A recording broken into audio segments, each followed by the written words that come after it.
Nature has been flexing her muscles in the US and the Caribbean.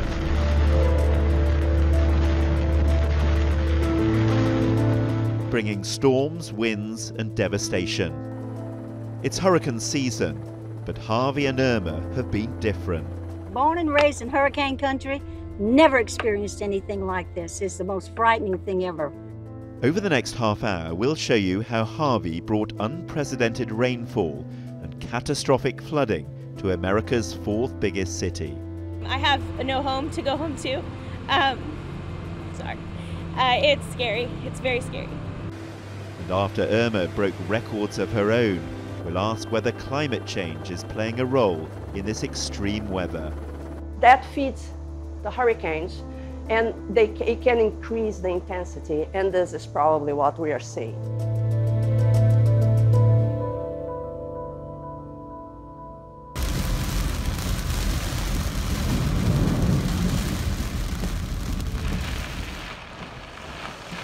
An unwelcome visitor on the Texas coast. Hurricane Harvey made landfall in the early hours of August the 26th and proceeded to batter the entire state.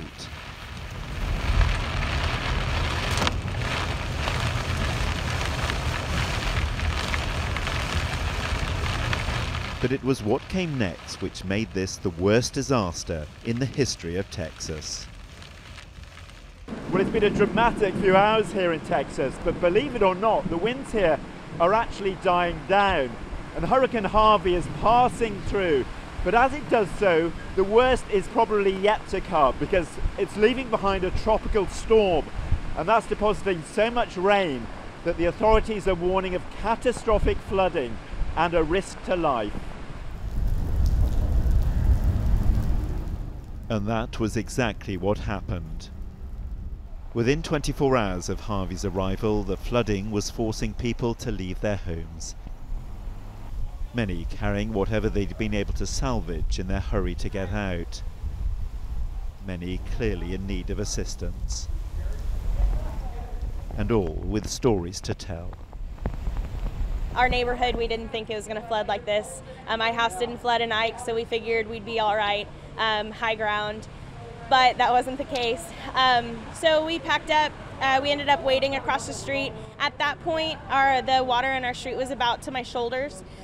So we waded across with all the animals and everything, and got on our neighbor's second story. And by about 2:30, 3:30, we ended up going out on the roof.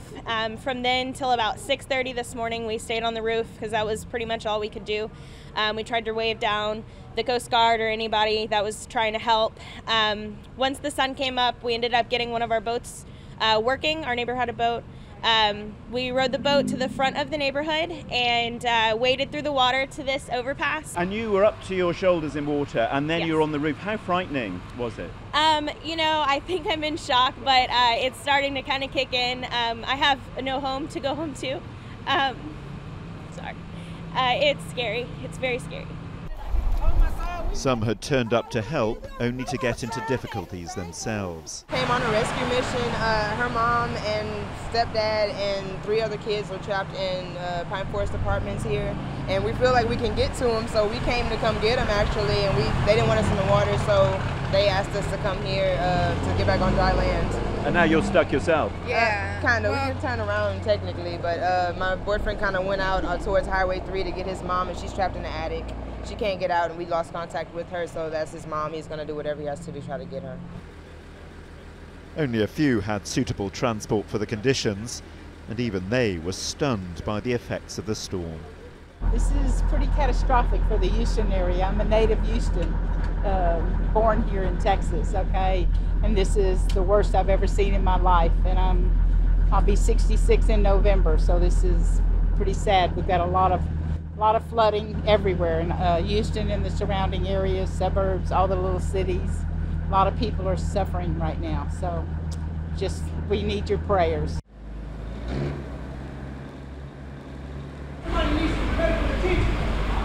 In many cases, those prayers were answered by anxious friends and relatives. We had a friend that was stuck out over here at Kroger's in Dickinson off of 517 since about 10:30 last night. And like 7 this morning, she was still stuck with no help and her kids, and they were out in the rain, no car, no nothing. So loaded up the kayak and came on out to help. And how much of a difference were you able to make? Well, we helped about 10 kids total and about 9-10 adults. Myself, my sister, and my son, and brought them up to highland and everything else. And now they're no longer on the land, so they're home, I guess, warm and safe now. Others didn't know anyone affected personally, but they came to help anyway. Kirby Capone and Ariel Scott navigated the floodwaters on their bright yellow paddleboards. We basically came to see if anybody needs rescuing help getting out of here, because it's pretty dangerous, as you can see. Somebody could be trapped inside the vehicles. We don't know. We're just going to go down and see and make sure. And you've brought boats which you think will get you through there? Yeah, we got a couple of, we don't have paddles, but we have a couple of steel pipes that we could use if needed. Swim very well, and we could wrestle alligators too. So, but you're not worried about your own safety? No, oh, no. God got us covered. As the scale of the disaster became apparent, an army of volunteers began arriving in the worst-hit areas.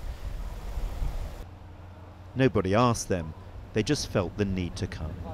And we're out here trying to help the community out, trying to help whatever we can do. We got 8 people, we got a couple ATVs, some side-by-sides on standby, trying to bring people some food, some water, help them out with whatever we can, just rescue them. Are you managing to reach people? Yeah, we are. Actually, we got a successful day yesterday. We were able to cross a very flooded area with big trucks. We had dump trucks and a couple of ATVs out there that were helping out, and we helped a lot of elderly people. And we actually took a baby as well with the family to some apartment that they couldn't get to back home. But as the waters rose, so did the difficulties for these willing amateurs.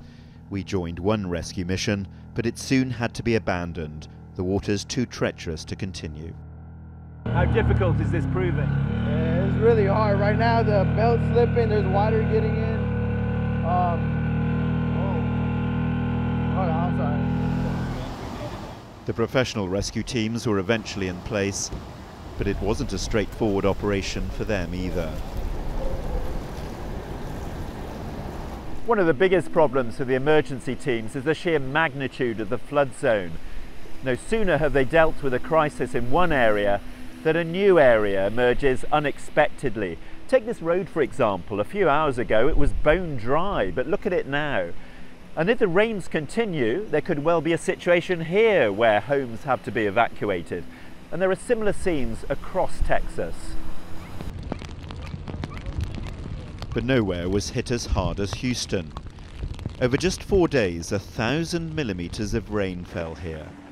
America's 4th biggest city, usually a bustling metropolis, looked more like a reservoir.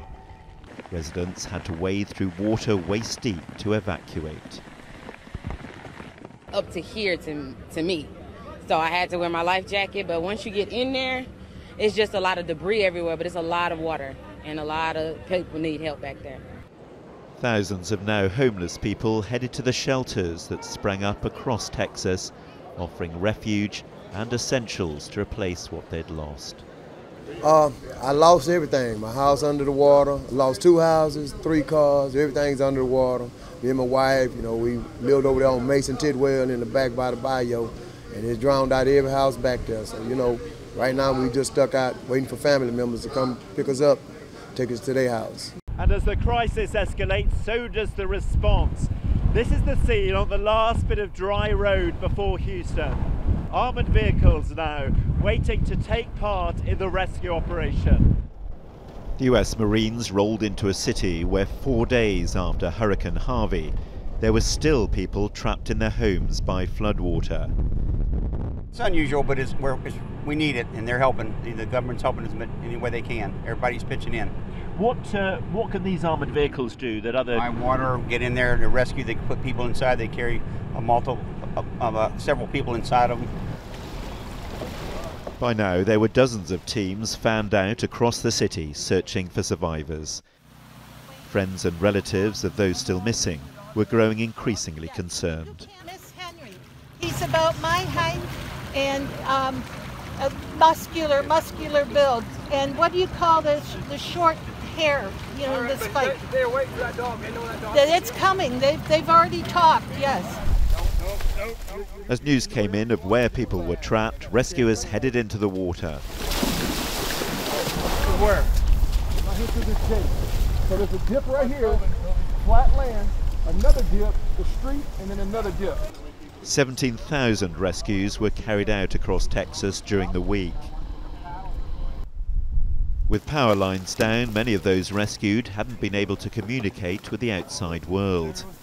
Here we go. All right, someone got you. Joshua Grace and Ozell Butcher were among those who'd waited patiently for help to arrive. I guess, you know, when they started letting the reservoirs out, the water just kept rising and rising. We wasn't bad when it was raining, but when they started releasing the waters, it just kept rising. And you were completely stuck? Yes, sir.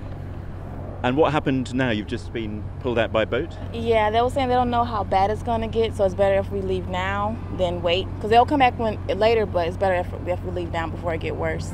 How frightening was it? Pretty frightening, pretty scary. That never happened to me before. First time, been living in Houston for a while, and that never happened. While some were still being rescued from their homes, others were beginning to return to theirs to assess the damage. So you guys are on Cranberry, is that right? Yeah. Who else? You want to come? We got room. We had so many people up on this boat, like, the last few days. Among them, Kerry Yonushonis. All right, everybody load up.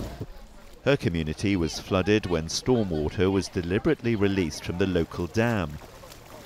The residents claim they weren't told beforehand.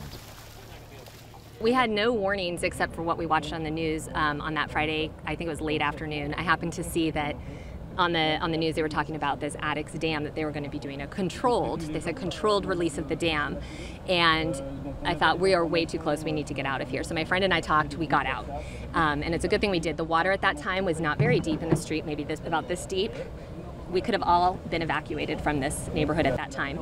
There was no coordinated effort at all by the government, Red Cross, anybody, to get us out of the flood section of the dam that they were releasing. They need directions. Okay, straight. Straight? Hold on. This is Cranberry Hill. Go straight. Now keep in mind. Watch out. You know you have to stay right in the middle, right? Yes, you got it down? Because there's some really fire hydrants. It's really hard with the current. Yeah, no, I just mean there's fire hydrants. I don't want you to bottom out. Yes, ma'am. So there's a car right there. Like, this is a good example. They could have gotten their car out easily.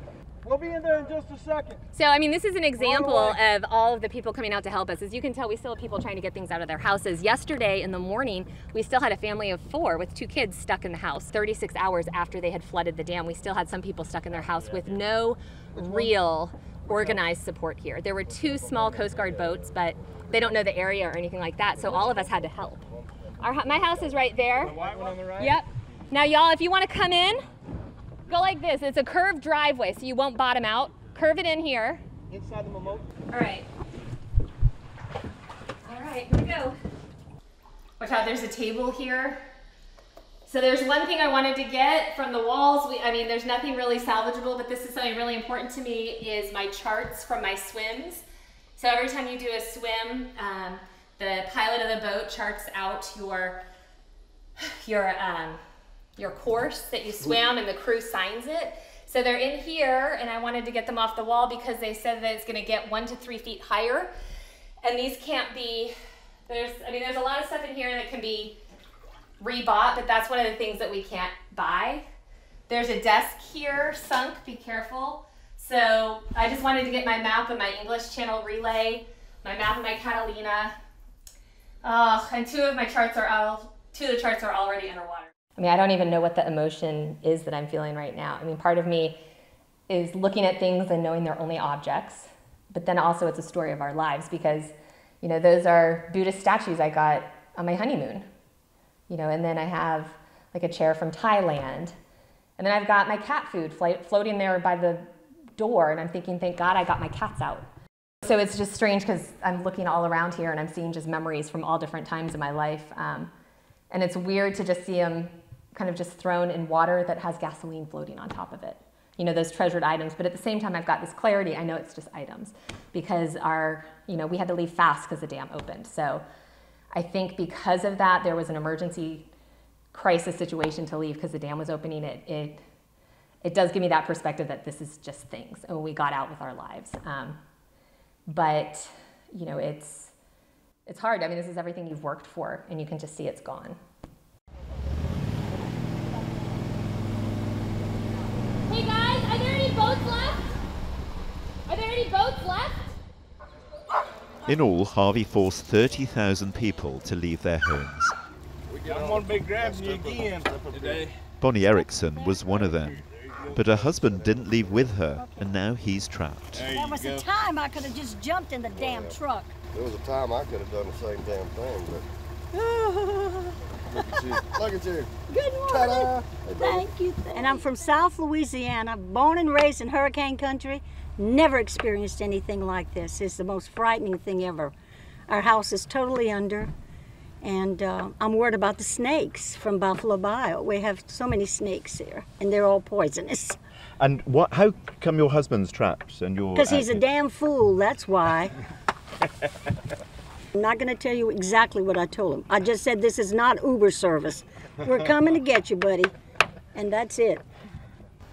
Her husband's saviour today is Doug Scott, a local volunteer who's helped rescue 75 people already.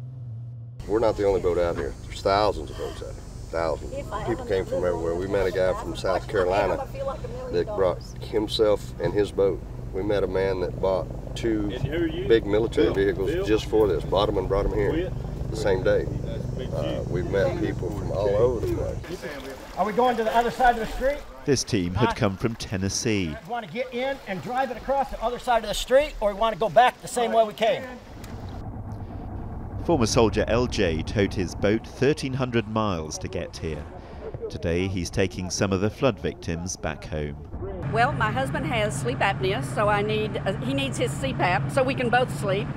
And we need our medicines. We took enough out for a week, but we've been out a week. And we want to see what the damage is. We've already got claim numbers for filing, but we haven't obviously. Upstairs is going to be fine. Downstairs is going to be a mess. And how worried are you about it, what you might find? I'm afraid the downstairs could all be underwater, but I've got tile floors, but I have some Persian carpets that I don't want wet. Woo, that was cold. That's okay. You gotta go left. And everything's replaceable. Guys.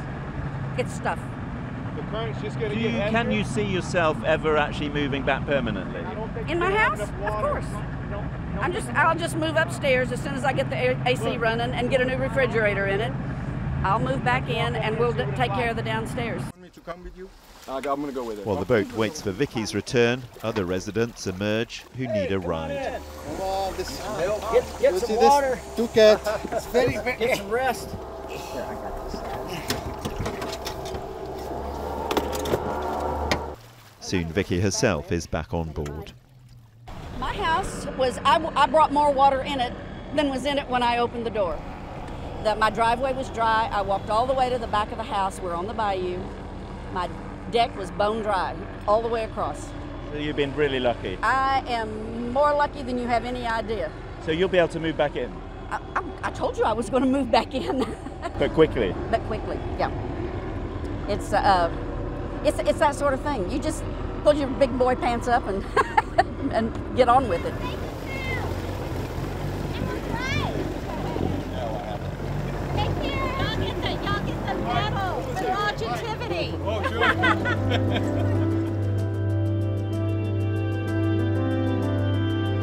But it's clear that it will be many months before Texas has fully recovered.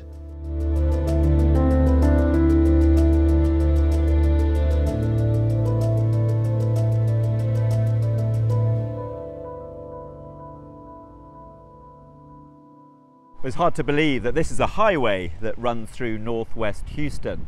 Of course, these floodwaters will eventually recede, but as they do so, the questions will be asked. For example, everyone knew that Hurricane Harvey was on the way, so why were these areas not evacuated beforehand? Or did the mayor of Houston have a fair point when he said to evacuate the whole city would be a logistical nightmare, and no one knew which districts would be hardest hit. What about the emergency response? Was it big enough? Should the military have been involved earlier? And why was there so much reliance on volunteers? And what about the cause of the storm itself? Did rapid urbanization of Houston play a role? And what about climate change? Was that a factor? And was it a factor in this? For no sooner had the winds from Harvey subsided than another hurricane was following in its wake. Hurricane Irma swept through the Caribbean and then Florida, just like its predecessor, causing death and devastation along its path. Hurricanes are to be expected at this time of year, but they do seem to be becoming more potent. Scientists believe climate change is making them stronger and wetter. Hurricanes form over warm water because they feed off the energy of that water. So since we know that oceans are getting warmer because of global warming and climate change, data show that. We have the measurements that show that they are getting warmer. And because also we know that the atmosphere is getting warmer, atmosphere warmer holds more water vapor and holds more water. So that feeds the hurricanes, and it can increase the intensity, and this is probably what we are seeing. But unless we do an attribution study to specifically evaluate each one of these events with and without the global warming factor, we cannot say for sure. It's not a view shared by the US president. So how did that compare with some of the bad storms you've seen? This was one of the worst. Is this about as bad as it gets? Yes, sir. Donald Trump made 2 visits to the Houston flood zone and pledged billions of dollars towards the repair bill. But he's skeptical about the role of global warming in natural disasters. In fact, Trump has described climate change as a hoax invented by the Chinese. And earlier this year, he announced the US was pulling out of the Paris Agreement, which was designed to reduce carbon emissions. We don't want other leaders and other countries laughing at us anymore, and they won't be. They won't be. I was elected to represent the citizens of Pittsburgh, not Paris. The fact that the Paris deal hamstrings the United States while empowering some of the world's top polluting countries should dispel any doubt as to the real reason why foreign lobbyists wish to keep our magnificent country tied up and bound down by this agreement. What isn't in dispute is that in each of the past 3 years, global temperatures have hit a new record high, and the amount of carbon dioxide in the atmosphere has never been greater. But experts say a future of ever-increasingly destructive hurricanes and storms isn't inevitable. It is not too late. We at the Union of Concerned Scientists have been studying sea level rise and the effects of extreme events. And what we know is that this trajectory that we are right now in terms of global emissions will put us in a certain situation towards the end of the century.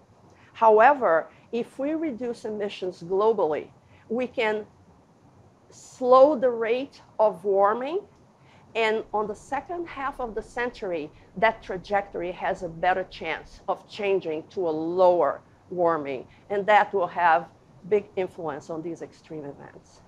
So many questions, so many controversies, so many arguments and debates still to be had.